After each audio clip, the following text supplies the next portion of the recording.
பாபாவின் தரிசனம் அனைவருக்கும் கிடைக்குமா? ஒரு சகோதரி இப்படி கேட்டாங்க. ஒரு சகோதரி அவங்களுக்கு மட்டும்தான் தரிசனம் கொடுப்பாரா, நமக்கெல்லாம் கொடுக்க மாட்டாரா அப்படின்னாங்க. இப்போ இந்த தேர்ஸ்டே எபிசோடில் கூட ஒரு காய்காரம்மா ரூபத்தில் பாபா வந்தாருன்னு சொல்லி பார்த்தோம். நான் அங்கேயே அந்த கன்க்ளூஷன் கொடுத்துருப்பேன். ஆனால் இன்றைக்கி இந்த கேள்வி பதிலில் இந்த கேள்வி இருக்கிறதுனால நான் அங்கே அவாய்ட் பண்ணாத. எதற்காகனா, காய்காரம்மா ரூபத்தில் வந்தாலும் அவங்க உணரவில்லை. பாபா அங்கிருந்து நகர்ந்த பிறகு தான் உணர்றாங்க. அது பாபாவோட ஸ்டைல். அது அவர் வந்து நமக்கு கருணை புரியும் போது நம்மளை உணர வைக்க விட மாட்டார். அப்படி நகர்ந்து போனப்புறம் ஐயோ நமக்கு ஏதோ நடந்ததே, இவர் வந்து செஞ்சாரே, விட்டுட்டோமே, பாபா விட்டோமே நினைப்போம். நம்ம அற்புதங்கள் நிகழ்ச்சியில் நிறைய நிகழ்ச்சி பாருங்கள். அந்த அமெரிக்கா சகோதரி தாமரை, அவங்களுக்கு ஒரு ஆக்சிடெண்ட் ஆச்சு, ஒரு லேடி ரூபத்தில் பாபா வந்தார். அவங்களுக்கு அந்த விஷயங்களை சொல்லிவிட்டு அவர் நவந்து போன பிறகு தான் கவனிக்கிறாங்க, ஆகா பாபா விட்டுட்டோமே நினைக்கிறாங்க.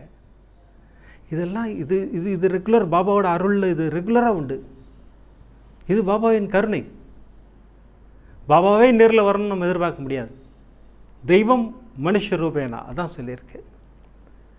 அதனால் அந்த நேரத்தில் நமக்கு ஆபத்து காலத்தில் உதவுகின்றவர்கள் தான் பாபா. அந்த நேரத்தில் நம்ம உணர முடியாது, நம்மளால் உணர வைக்க விட மாட்டார்.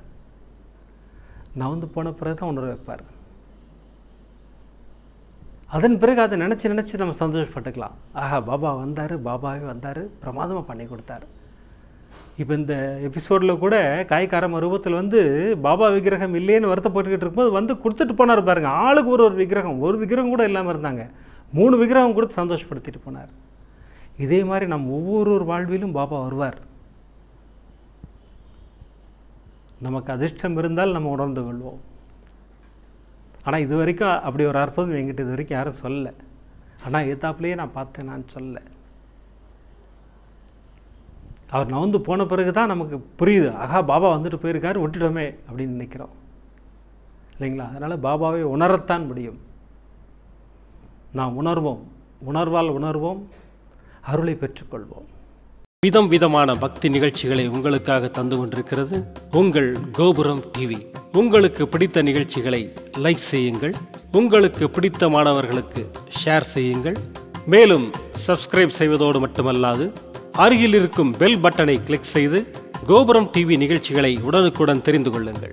மற்றும் ஒரு மகிழ்ச்சியான செய்தி, கோபுரம் டிவி ஆப்பை கூகுள் பிளே ஸ்டோரில் ஃப்ரீ டவுன்லோட் செய்து கோபுரம் டிவி நிகழ்ச்சிகளை தொடர்ந்து கண்டுகளியுங்கள், பாருங்கள், ரசியுங்கள், பரவசமடையுங்கள்.